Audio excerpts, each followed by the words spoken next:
आपण पाहताय महाराष्ट्र खबर न्यूज। या बातमीचे प्रायोजक आहेत Shri Ganesh jewellers and Saraf production Pune.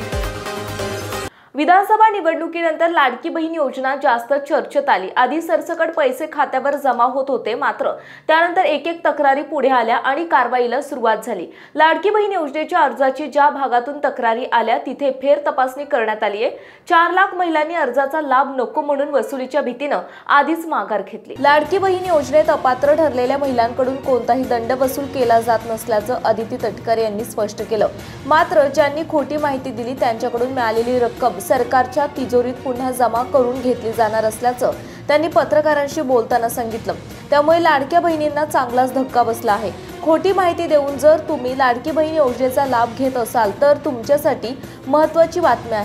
4.5 lakh महिलांनी अर्ज मागे घेतले आहेत। अजूनही वेळ आहे।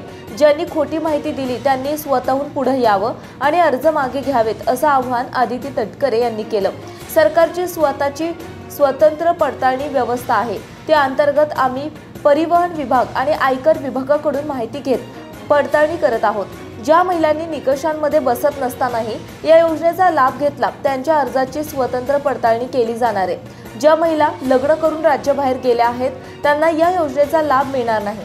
दुसऱ्या सरकारी योजनेचा लाभ घेत असेल तरीही या योजनेच्या निकषात बसणार नाहीत असंही आदिती तटकरे यांनी स्पष्ट केलं।